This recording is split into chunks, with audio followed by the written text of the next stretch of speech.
The Songhai Empire, aka Songhai, c. 1460 1591, replaced the Mali Empire 1240–1645 as the most important state in West Africa, covering modern southern Mauritania and Mali.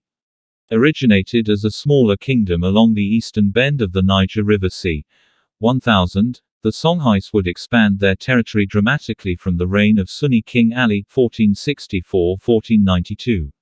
With its capital at Gao and managing trans-Saharan trade through centers such as Timbuktu and Djenné, the Songhai Empire thrived throughout the 16th century until, torn apart by civil war, it was invaded and absorbed into the Moroccan Empire. 1591.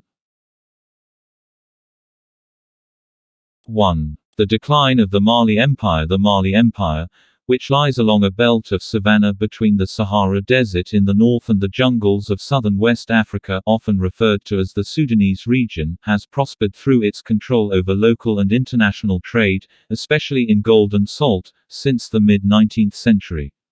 13. However, the empire began to crumble in the 1460s following the Civil War, the opening of competing trade routes elsewhere, and attacks from the nomadic Tuaregs in southern Sahara and later the Mossi people, who at that time controlled lands south of Niger River. However, even worse was to come, with the rise of the Songhai Empire, an ancient empire but now stronger than ever.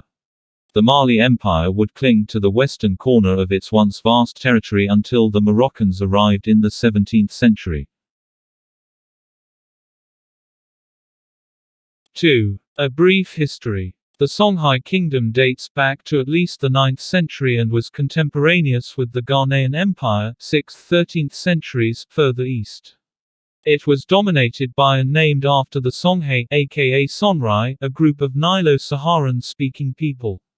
Despite being conquered by the Mali Empire, the Songhai people would prove to be troublesome and powerful as they controlled river transportation in Niger. The Songhai kings carried out regular raids on Mali's urban centers from the early 15th century and finally won their independence when the Malian kings lost the grip on several small conquered kingdoms on the fringes of their empire. Around 1468, King Sunni Ali, aka Sonny Ali Bur, changed the traditional Songhai tactics of small and sporadic raids against his enemies into a more sustained campaign of permanent territorial expansion. With troops equipped with armored cavalry and the only naval fleet in North Africa, which he deployed on the Niger River, Sunni Ali was able to conquer the old Mali Empire. As a Timbuktu chronicle, Tariq al-Sudan, c. 1656 records.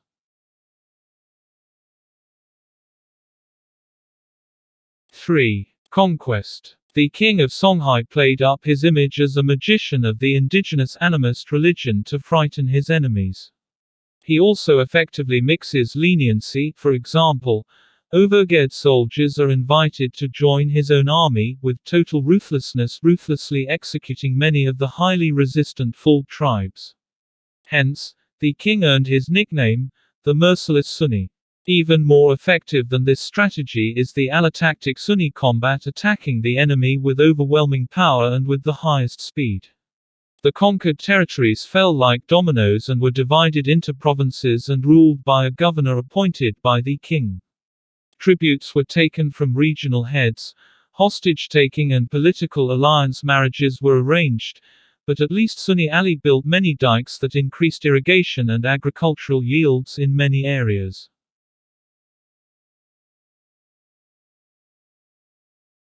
4. Economy. In 1469, Songhai took control of the important trading port of Timbuktu on the Niger River.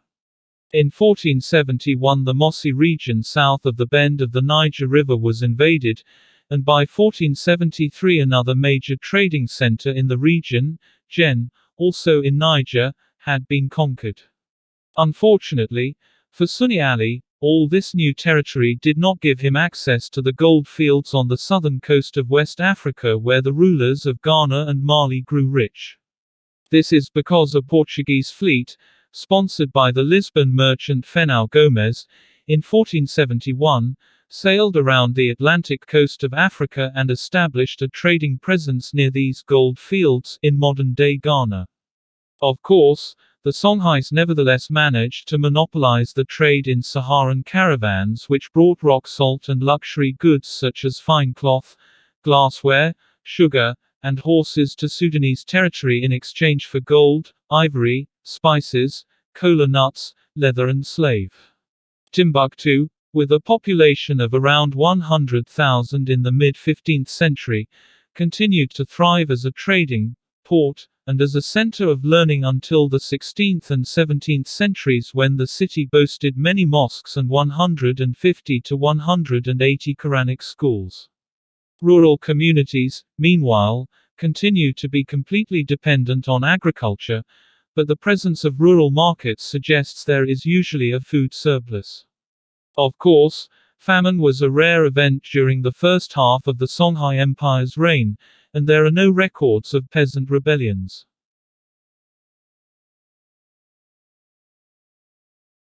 5. Governance. The Songhai government was much more centralized with respect to more federal arrangements than the former empires of Ghana and Mali. Its ruler was an absolute king, but despite having around 700 eunuchs in his palace in Gao, the kings of Songhai were never quite secure on their thrones. Of the 9 rulers in the history of the Songhai Empire, 6 were overthrown in rebellion or died violently, usually at the hands of their brothers and uncles. An official from whom no one could escape, though the rich had to pay more than the less well-off, was the local tax collector, who collected goods for the crown to pay for the army, court, and provide some provisions for the poor. 6. History of destruction. The Songhai Empire began to shrink at the edges, especially in the west, from the last quarter of the 16th century. This was largely due to a series of ineffective rulers and the civil war for succession that had ravaged the empire since the death of King Muhammad in 1528. One particular rivalry, between Muhammad IV Bano, ruled from 1586, and his brothers, effectively dividing the kingdom in two. Then the final blow of death was swift. The Moroccan leader Ahmed al-Mansur al-Dahabi d. 1603, better known as the Golden Conqueror, sent a small army of perhaps 4,000 men armed with rifles to attack the empire in 1590-1. The Songhai army numbered around 30,000 infantry and 10,000 cavalry, but their only weapons were spears and arrows. As a result of this technological mismatch, Morocco won the war, even if there were some sporadic but ineffective Songhai counterattacks over the next few years. The Songhai treasury was confiscated and the empire, including Timbuktu, was absorbed into the Moroccan kingdom, becoming a province within it. The Songhai Empire, the largest in West Africa, had just collapsed from within and evaporated. This would be the last great empire to dominate West Africa since the 6th century. That's 6 short history of Songhai Kingdom excerpted from Wikipedia.com. Hope it is useful. Thank you.